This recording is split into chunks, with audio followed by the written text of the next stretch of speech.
Chapter 7 जिसका नाम क्या है, बायो एनर्जेटिक्स। नाम आपको काफ़ी अजीबोगरीब सा लग रहा होगा, लेकिन अगर हम इसके नाम को समझ लेंगे पूरा चैप्टर आप लोगों को याद हो जाएगा। तो बायो का मतलब आप में से सबको ही आता होगा। बायो का क्या मतलब है? लाइफ, लिविंग ऑर्गेनिजम्स, ये बायो का मतलब है। एनर्जेटिक्स, ये वर्ड सुना नहीं लग रहा? एनर्जी वर्ड सुना हुआ है कभी आपने? एनर्जी वर्ड एनर्जी से मिलता जुलता सा वर्ड है ये। एनर्जेटिक्स का मतलब होगा एनर्जी स्टडी, यानी study of energy, study of energy in life. जानदारों के बॉडीज में एनर्जी के बारे में पढ़ना, इसको हम क्या बोलते हैं? Bio energetics. यानी जानदारों के बॉडीज में हम एनर्जी के बारे में पढ़ेंगे। एनर्जी के बारे में क्या पढ़ेंगे? एनर्जी के बारे में दो चीज़ें पढ़ेंगे। एक पढ़ेंगे हम एनर्जी कन्वर्जेंस, क्या पढ़ेंगे? Energy convergence. और दूसरा पढ़ेंगे एनर्जी रिलेशनशिप्स। क्या पढ़ेंगे हम? एनर्जी कन्वर्जेंस और दूसरा एनर्जी रिलेशनशिप। इसको मैं ट्रांसफॉर्मेशन भी बोल देता हूँ, एनर्जी ट्रांसफॉर्मेशन भी हम पढ़ सकते हैं। अच्छा, इन वर्ड्स का मतलब क्या है? कन्वर्ट का मतलब होता है बदलना, एनर्जी का एक शक्ल से दूसरी शक्ल में कन्वर्ट होना। हमारे जिस्म में, जानदारों के बॉडीज में एनर्जी कैसे एक शक्ल से दूसरी शक्ल में तब्दील होती है, वो हम किस में पढ़ते हैं? बायो एनर्जेटिक्स में। रिलेशनशिप, कौन सी एनर्जी किस में कन्वर्ट होगी, कौन सी एनर्जी किस में कन्वर्ट होगी, ये रिलेशनशिप भी हम किस में पढ़ते हैं? बायो एनर्जेटिक्स में पढ़ते हैं। अब इस ये जो चीज़ें मैं बोल रहा हूँ, एनर्जी कन्वर्ट होती है एक शक्ल से दूसरी शक्ल में, इसकी आप लोगों को कुछ समझ नहीं आ रही। इसको थोड़ा सा डिटेल से पढ़ते हैं। हम दो लेवल पे पढ़ेंगे। पहले हम सेल लेवल पे पढ़ लेते हैं। किस लेवल पे पढ़ लेते हैं? सेल लेवल पे। सेल के बारे में तो सारे जानते हैं। सेल के बारे में आपको पता है, हमारा जिस्म सेल से मिलकर बना हुआ है। सेल के बारे में कहा जाता है कि सेल एक ओपन सिस्टम है। सेल क्या है? ओपन सिस्टम है, ओपन सिस्टम। अब पेपर में मैं कोई सवाल दूँ या ना दूँ, ये इंपॉर्टेंट सवाल नहीं है। मैं आपको ये सवाल लाजमी देता हूँ, cell is a open system explain. आपको ये चैप्टर में मिलेगा नहीं सवाल।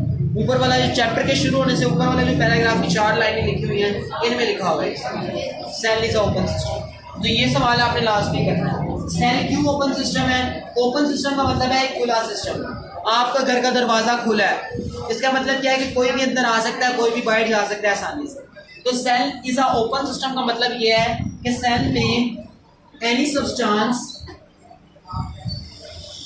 कैन एंटर और लीव द सेल। कोई भी सब्सटेंस सेल में आ सकता है और बाहर भी जा सकता है अपनी मर्जी से। तो हम बात कर रहे थे कि सेल क्या होता है? एक ओपन सिस्टम होता है। ओपन सिस्टम का मतलब ये है कि सेल का दरवाज़ा खुला हुआ है, कोई भी चीज़ आसानी से अंदर एंटर हो सकती है। Materials can easily enter and leave the cell. कोई भी चीज़ आसानी से सेल के अंदर एंटर भी हो सकती है और सेल में से बाहर भी निकल सकती है। जब चीज़ें सेल के अंदर आती हैं, आपको पता, जब चीज़ें जो है सेल के अंदर एंटर होती हैं, तो एंटर होने के बाद सेल के अंदर शुरू हो जाते हैं उनके बहुत सारे केमिकल रिएक्शन। सेल के अंदर क्या शुरू हो जाते हैं? उनके केमिकल रिएक्शन शुरू हो जाते हैं। बहुत सारे उनके केमिकल रिएक्शन शुरू हो जाते हैं। क्या क्या रिएक्शन होते हैं इन सब्सटेंसेस के सेल के अंदर? इन सब्सटेंसेस को ब्रेक किया जा सकता है। क्या किया जा सकता है? ब्रेक किया जा सकता है, उनको तोड़ा जा सकता है। उनको तोड़ा क्यों जाता है? उनको तोड़ा जाता है ताकि हम उनसे क्या बना सकें? यूजफुल सब्सटेंसेस बना सकें। क्या बना सकें?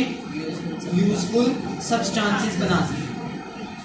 लेकिन ये सारे रिएक्शंस करवाने के लिए हमें किसकी ज़रूरत पड़ेगी? एनर्जी। किसकी ज़रूरत पड़ेगी? एनर्जी। तो मैं आपको यही बता रहा था कि बायो एनर्जेटिक्स क्या है, एनर्जी किस तरह हमारे बॉडी के अंदर, लाइफ के अंदर, लिविंग ऑर्गेनिज्म के बॉडी में चेंज होती है, एक शक्ल से दूसरी शक्ल में कन्वर्ट होती है, या एनर्जी के डिफरेंट फॉर्म्स का आपस में क्या रिलेशनशिप है, उसी को समझने के लिए मैंने आपको सेल की एग्जांपल दी। मैंने आपको बताया सेल एक ओपन सिस्टम है, सब्सटेंसेस आसानी से सेल के अंदर एंटर होते हैं और सेल में से निकल जाते हैं। सेल के अंदर जब भी कोई सब्सटेंस एंटर होता है तो उसको तोड़ा जाता है, तोड़कर उसे यूजफुल सब्सटेंसेस में कन्वर्ट किया जाता है। इस यूजफुल सब्सटेंसेस में, मुफीद सब्सटेंसेस में, फायदेमंद चीज़ों के अंदर कन्वर्ट करने के लिए किसकी जरूरत होगी? एनर्जी की जरूरत होगी, क्योंकि एनर्जी जो है सेल के अंदर ऑल जो केमिकल रिएक्शन होते हैं उनको डिराइव करती है, उनको चलाती है। तो एनर्जी जो है सेल दो तरह की होती है। एक को हम बोलते हैं काइनेटिक एनर्जी, जो सेल के अंदर एनर्जी होती है। एक को हम बोलते हैं पोटेंशियल एनर्जी। तो सेल के अंदर जो हमारे पास एनर्जी है वो कितनी तरह की होती है, एक काइनेटिक एनर्जी और एक पोटेंशियल एनर्जी, दो तरह की एनर्जी होती है। काइनेटिक एनर्जी पोटेंशियल में कन्वर्ट होती रहती है और पोटेंशियल जो है काइनेटिक एनर्जी में कन्वर्ट होती रहती है। यही मैं आपको बताना चाह रहा था कि हम एनर्जी की कन्वर्जेंस किस तरह से जानदारों के बॉडीज में बायोएनर्जेटिक्स में पढ़ते हैं। सेल के अंदर काइनेटिक एनर्जी जो है पोटेंशियल एनर्जी में कन्वर्ट होती है, पोटेंशियल जो है वो काइनेटिक एनर्जी में कन्वर्ट होती रहती है। इन दोनों के अलग-अलग काम है। काइनेटिक एनर्जी का काम ही होता है कि ये वर्क डन करवाती है। ये क्या करवाती है, वर्क डन करवाती है। क्या वो जो 4 चैप्टर है फिजिक्स का वो है वर्क डन और एनर्जी के बारे में। उसमें आप लोग पढ़ोगे एनर्जी किस तरह से वर्क डन करवाती है। वर्क डन का मतलब होता है कि मैंने किसी भी चीज़ पे फोर्स लगाऊं और वो चीज़ आगे मूव करे, उसको बोलते हैं वर्क डन। आप लोग यहाँ पर बैठे हुए आप लोग कहते हैं हम सारे दिन अकेडमी बैठे रहते हैं, हम बड़ा काम करके आते हैं। फिजिक्स के मुताबिक आप वर्क 0 करते हैं। कितना वर्क करते हैं, 0, कोई काम नहीं करते। फिजिक्स कहती है वर्क उसी वक्त होगा जब किसी भी चीज़ पे फोर्स लगाएंगे और वो आगे मूव करेंगे, ये वर्क है। तो फिजिक्स के मुताबिक आप वर्क डन 0 करते हैं। तो काइनेटिक एनर्जी क्या करवाती है, वर्क डन करवाती है। तो सेल में जितना भी काम हो रहा होता है उसको कौन करवाती है, काइनेटिक एनर्जी। लेकिन पोटेंशियल एनर्जी क्या करवाती है, पोटेंशियल एनर्जी इन चीज़ों के अंदर स्टोर हो जाती है फॉर फ्यूचर यूज। ये आपको सिंपल सी मैंने एग्जांपल समझा दी कि एनर्जी की कन्वर्जेंस को या एनर्जी की रिलेशनशिप को या एनर्जी की ट्रांसफॉर्मेशन को सेल लेवल में हम कैसे स्टडी कर सकते हैं। समझ आ गई है। अब आपको शॉर्ट क्वेश्चन आ सकता है डिफाइन बायोएनर्जेटिक्स। आप मेरे डेफिनेशन लिखोगे फिर ये सेल वाली एग्जांपल लिख दोगे कि सेल एक ओपन सिस्टम है, कोई भी सब्सटेंस आसानी से अंदर एंटर हो सकता है, कोई भी सब्सटेंस आसानी से बाहर जा सकता है। जब भी कोई सब्सटेंस अंदर आता है तो उसको यूजफुल सब्सटेंसेस में कन्वर्ट किया जाता है।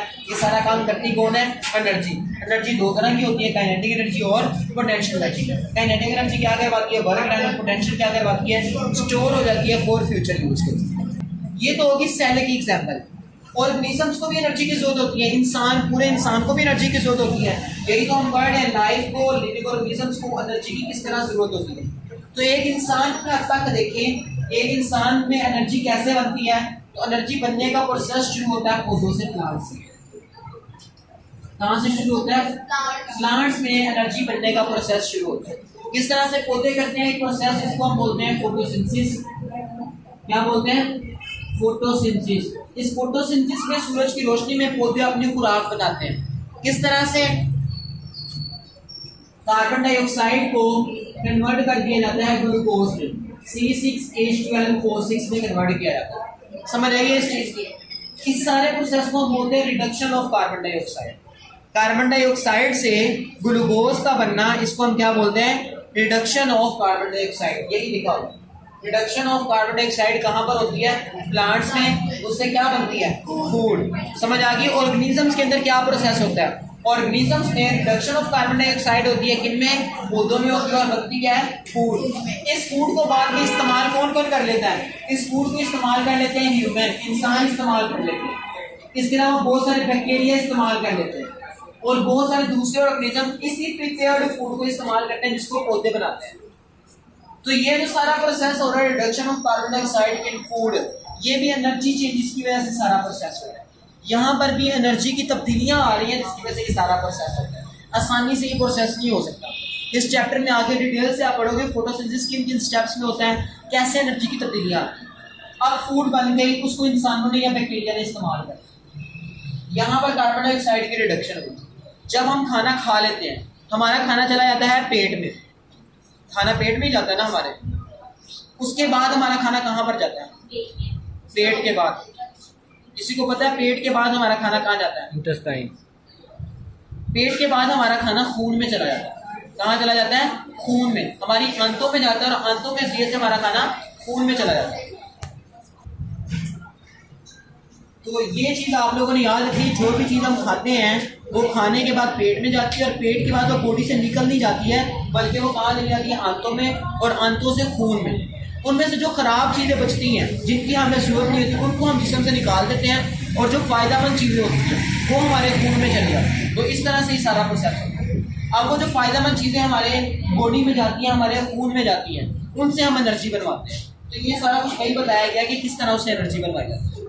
जब हमारे खून में खाना चला जाता है उसी टाइम में हम सांस भी ले रहे होते हैं। सांस के दौरान क्या होता है, ऑक्सीजन हमारे नाक के जरिए से बॉडी के अंदर एंटर होती है। जब ऑक्सीजन जाती है खून के अंदर, वहाँ पर खुराक भी होगी। खून के अंदर कितनी चीज़ें होंगी, 2 चीज़ें, खुराक भी और ऑक्सीजन भी। खुराक और ऑक्सीजन आपस में कंबाइन हो गए, जिसको बोलते हैं ऑक्सीडेशन ऑफ फूड। क्या बोलते हैं? Oxidation of food. Oxidation of food एक प्रोसेस होगा, इस प्रोसेस से बनेगी एनर्जी। क्या बनेगी? एनर्जी। हमारे खाने को तोड़ दिया जाएगा और तोड़कर उससे क्या बना दी जाएगी? एनर्जी बना दी जाएगी। आप लोगों ने कभी बॉम्ब ब्लास्ट देखा? कैसे होता है बॉम्ब ब्लास्ट? बॉम्ब होता है, पटाखा चलाया कभी किसी ने? जब आप पटाखा चलाते हो तो वो सारा का सारा क्या बन जाता है? खत्म हो जाता है, टोटली खत्म हो जाता है, वेपर्स में कन्वर्ट हो जाता है, एनर्जी में कन्वर्ट हो जाता है। तो इसी तरह जब फूड की ऑक्सीडेशन करवाई जाती है, उसमें भी सारी के सारा का सारा जो खाना हमने खाया था वो क्या बन जाता है? एनर्जी बन जाता है। यानी अब खाना नहीं रहा, वो क्या बन गया? एनर्जी। और ये वही एनर्जी जिसको हम पूरे बॉडी के अंदर इस्तेमाल करते हैं। किस तरह से एनर्जी बनी? एनर्जी में से कुछ एनर्जी तो हीट की शक्ल में हमने जाया कर। कैसे जाया करती? हीट की शक्ल में। सर्दियों के मौसम में अगर आपको बोल दिया सर्दी लग रही हो, आप चाय पियो, आपकी सर्दी थोड़ी कम हो जाती है। कभी फील किया आपने ये? तो हमारे पास एनर्जी बनी। एनर्जी जो है उसमें से कुछ एनर्जी हमने हीट के तौर पर इस्तेमाल कर ली। जैसे कि आप लोग पता है चाय पी, चाय की वजह से हमें गर्मी मिलती है, तो ये हीट। बाकी खाने की जो एनर्जी है उसका क्या होता है? उस एनर्जी को स्टोर कर लिया जाता है एटीपी बनाने के लिए। क्या बनाने के लिए? एटीपी बनाने के लिए। ये नाम आपने भूलना नहीं है, इस चैप्टर में बहुत डिटेल से आप पढ़ोगे। एटीपी क्या होती है? आप समझो एटीपी एनर्जी है। तो जो हीट के अलावा बाकी एनर्जी बचती है खाने से, उसको एटीपी बनाने के लिए इस्तेमाल कर लिया जाता है। एटीपी हमारे जिस्म में स्टोर रहती है। जब कभी हमें एटीपी की जरूरत होगी, हम एटीपी को तोड़ के एनर्जी इस्तेमाल कर लेंगे, अदरवाइज तो एटीपी बनती है। जो बाकी की हीट के अलावा बाकी एनर्जी बनती है उससे क्या बन जाती है? एटीपी। एटीपी को हम जिस्म में इस्तेमाल करते हैं। क्या होता है? एटीपी को हम जिस्म के अंदर स्टोर करके रख लेते हैं। जब जरूरत पड़ती है एटीपी को तोड़ लेते हैं और तोड़कर एनर्जी हासिल कर लेते हैं।